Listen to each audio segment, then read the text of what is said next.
আজকে আমার দেশের বিগত 15টা বছর যারা দেশপ্রেমের বয়ান তুলে দেশপ্রেমের সবক দিয়ে আমাদেরকে বলেছে, 71-এর চেতনার কাঠ দেখিয়ে দেখিয়ে বাংলাদেশকে দেশপ্রেমের বয়ান স্থাপন করেছেন, তারাই গত 15 বছরে যে পরিমাণ অর্থ এখান থেকে পাচার করেছে, সেই অর্থ পাচার দিয়ে বাংলাদেশের 4 বারের বাজেট করা সম্ভব ছিল।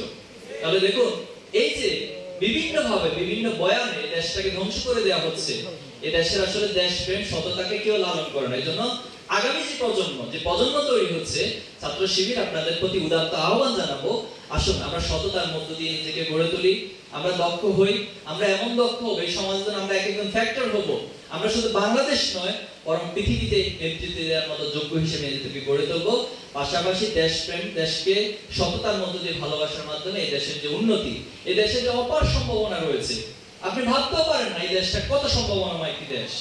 এখানে যে পরিমাণ হিউম্যান রিসোর্স রয়েছে, এটাকে যদি মানব সম্পদে পরিণত করা যায়, তাহলে বাংলাদেশ পৃথিবীর অনেক উন্নত দেশকে ওভারকাম করা সম্ভব রয়েছে।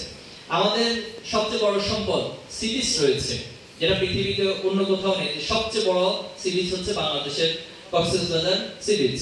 অথচ এখানে যে ব্লু ইকোনমি রয়েছে, এটাকে যদি আমরা কাজে লাগাতে পারি, এখানে যদি আগামী দিনে আপনারা এখানে যারা বসে আছেন এই ব্লু ইকোনমি নিয়ে গবেষণা করতে পারেন, সম্পদ আহরণ করতে পারেন, এখানে যে মৎস্য সম্পদ রয়েছে, খনিজ সম্পদ রয়েছে, সেটাকে আহরণ করার মতো যোগ্যতা সম্পন্ন দক্ষ বিজ্ঞানী যদি এখান থেকে তৈরি হন, তাহলে বাংলাদেশকে অনেক অনেক দূরে এগিয়ে নেওয়া সম্ভব রয়েছে।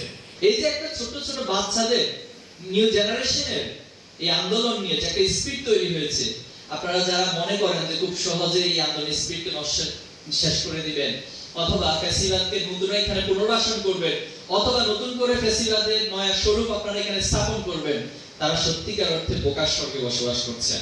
আপনারা এই জেনারেশনকে বুঝতে পারছেন না, জেনারেশন পালসকে বুঝতে পারছেন না। তা আমরা মনে করি যারাই এই জেনারেশনের পালসকে অবজ্ঞা করে অথবা সেটাকে ওভারকাম করে বাংলাদেশের রাজনীতি করতে চাইবেন, তারা অবশ্যই ভবিষ্যতে অনেক বড় ক্ষতির সম্মুখীন হবেন।